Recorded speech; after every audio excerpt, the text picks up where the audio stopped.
Vayak'hel, he assembled. Shemot, Exodus 35:1 to 38:20. And Pekudei, accounts. Shemot, Exodus 38:21 to 40:38. Haftarah, Vayak'hel, Melachim Alef, 1 Kings 7:13 to 8:21.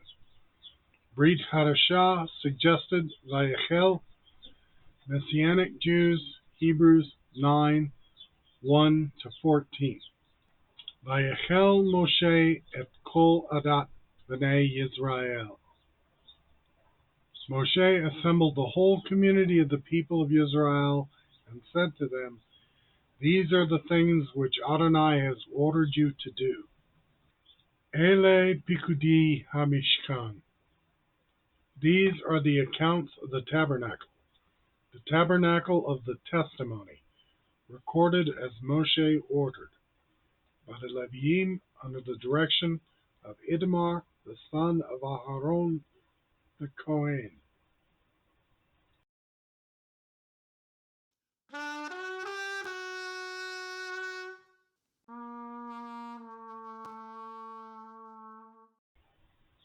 Introduction. Vayak'hel begins with instructions for keeping the Sabbath, starting with, "On 6 days work is to be done, but the seventh day is to be a holy day for you, a Shabbat of complete rest in honor of Adonai." It continues with how a voluntary collection would be taken up, consisting of items taken from Egypt. Items would consist of gold, silver, and bronze, fine leather and linen, etc., for the construction of a tabernacle tent and accessories for the sanctuary worship. They would also be used to make garments for the Kohanim, priests. Pekudei begins with an accounting of the work done making the tabernacle. There is also an accounting of the materials used. Includes anoint the altar for burnt offerings with all its utensils. Consecrate the altar. Then the altar will be especially holy. Anoint basin and its base, and consecrate it. Vayak'hel continues with a description of how the worship of Adonai in his tabernacle would occur, and how the sanctified instruments for the sanctuary were made.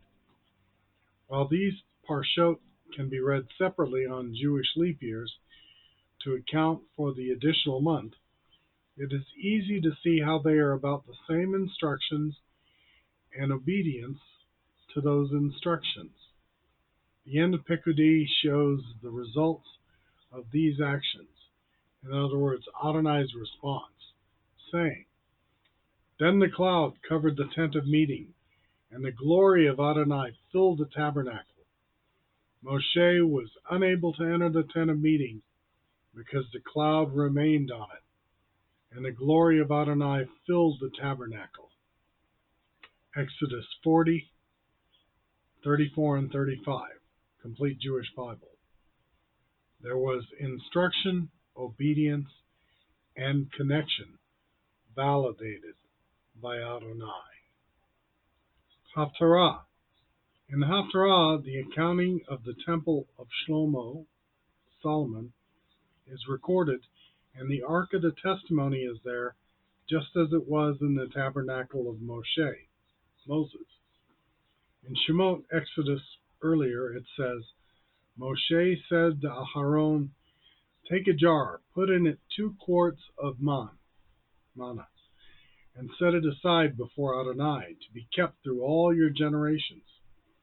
Just as Adonai ordered Moshe, Aharon set it aside before the testimony to be kept." Exodus 16:33 to 34, Complete Jewish Bible.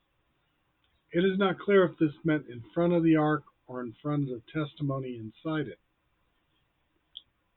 In Bamidbar, Numbers, it says, "Adonai said to Moshe, 'Return Aharon's staff to its place in front of the testimony.'" It is to be kept there as a sign to the rebels, so that they will stop grumbling against me and thus not die.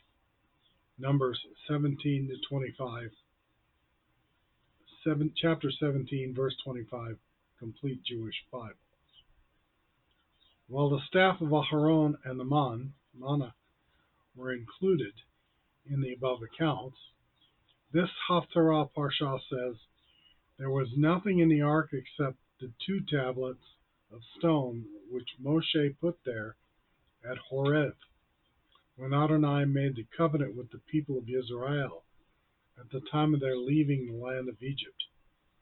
1 Kings 8 to 9, complete Jewish Bible. It makes sense that these items might be missed in the time of this Parsha. Shemot, Exodus 25:16, occurs before the manna, but chapter 17 seems to have occurred before the initial accounting of the tabernacle. On the other hand, Torah is not chronological, but is the order in which scrolls were sewn together. So although the account of Moses, matches the account of Solomon, the staff and man may have been in front of the ark rather than in it. Brit Hadashah. In the Brit Hadashah, we are told of a more powerful consecration through Messiah, the Anointed One, a connection to Adonai. But when the Messiah appeared as Cohen Gadol of the good things that are happening already, then through the greater and more perfect tent, which is not man-made, that is, it is not of this created world, he, Messiah Yeshua, entered the holiest place once and for all. Hebrews 9, 11, and 12, complete Jewish Bible.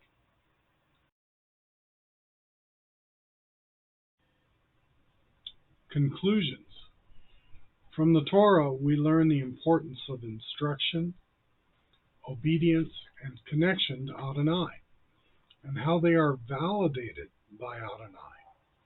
We can also see how Torah is not chronological, but is presented by the order in which the Holy Scrolls were sewn together.